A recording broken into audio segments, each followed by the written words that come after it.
Hi, I'm Leanne Asprey and I am a cognitive behavioural psychotherapist and coach.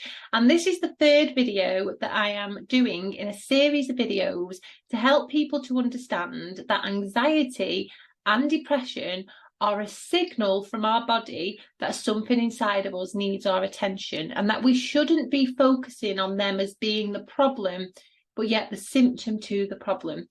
Just like if we had a physical illness, such as, a pain in our back, that pain would be signaling to us that there's something inside of us that needs attention. Now, we need to be seeing anxiety and depression exactly the same. And in the first video, I explained what I believe to be the problem instead of the anxiety and the depression, and why I believe them to be the symptoms. So if you haven't seen that video, I'll post the link below this one. So please do go and watch it, as this will make so much more sense to you once you have.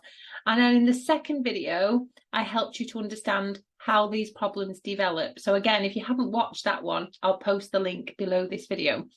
But in this one, I just want to talk a little bit more about the subconscious mind and the conscious mind and share a metaphor with you, which will hopefully help you to understand in a much simpler way what it is I'm trying to say.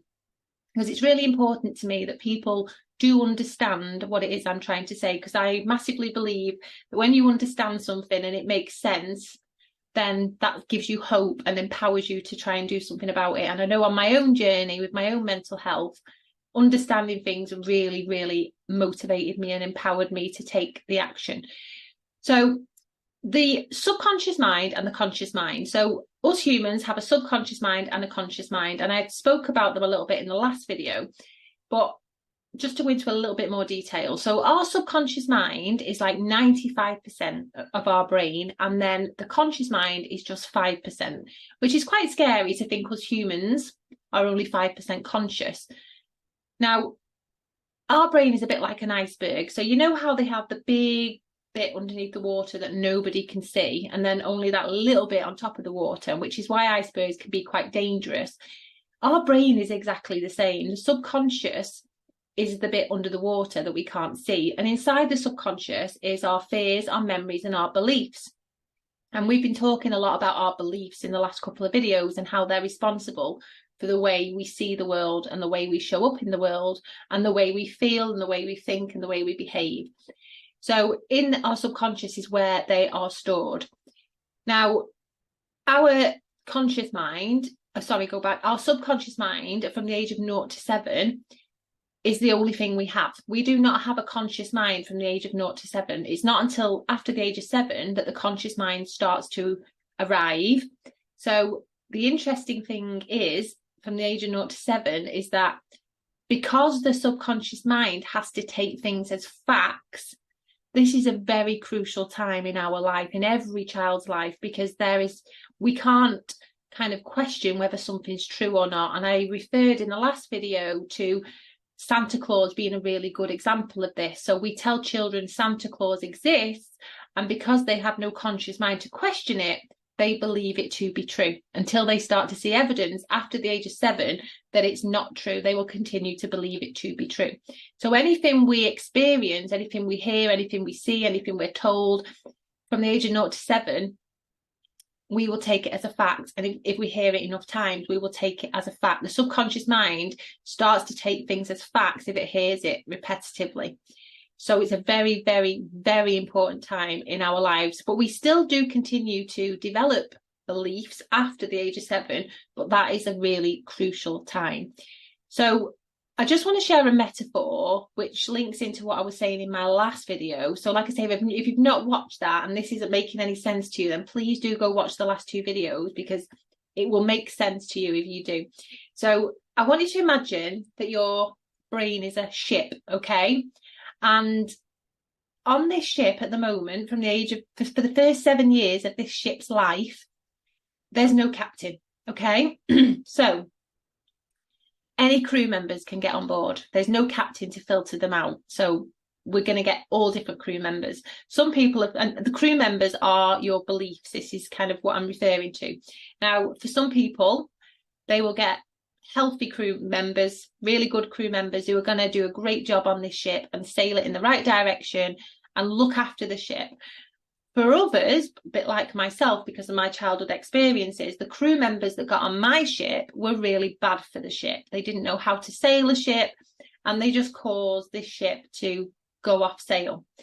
Now, at the age of 7, like I say, the captain arrives, but already these crew members are already on board.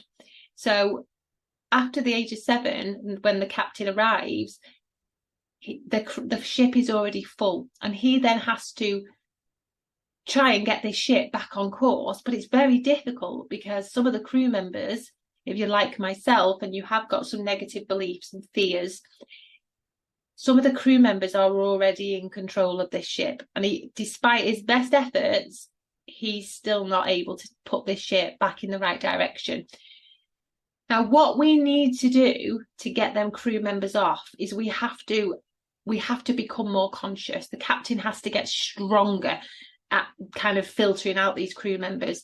And this is kind of what therapy does for people, and what I'm trying to achieve in my business by helping people is helping people to become more conscious, by helping them to understand which crew members are on there and ways to get them crew members off.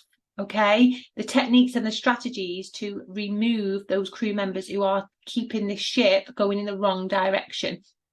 And that is what I do. It's probably the best way to describe what I did for myself to help myself to overcome my own mental health struggles, and what I do on a daily basis helping other people, and what my membership site, which I've created for people who can't access therapy for whatever reason, that is what it also does as well. It provides people with the knowledge and the tools to become more conscious, to take back control of this ship and remove those members and get healthier members on board who are going to sail the ship into the sunset. So that's just a very quick metaphor, which I think links into the video I did last time, just because I wanted to make sure that when we're talking about the brain, I know it can be so confusing for people. I remember when I was reading and there was all these big words about the brain and it just wasn't registering with me. So I had to make it as simple as I possibly could for me to be able to make a difference in my own life. And then I've made sure I continue to do that for people I work with, because if we understand things and they make sense, then we know what it is we're doing. So yeah, that's a very quick metaphor. So in the next video, I'm going to be talking more about some of the behaviours that we put in place as a result of this problem that we have with the crew members being on board. I'm going to be talking more about some of the behaviours that quite commonly we put in place to try and cope with this, because it's all about us. You know, it's a coping mechanisms are something that every human will do when they are struggling. They will find a coping mechanism to help them. We all do it. So I'm going to be talking more about that in the next video.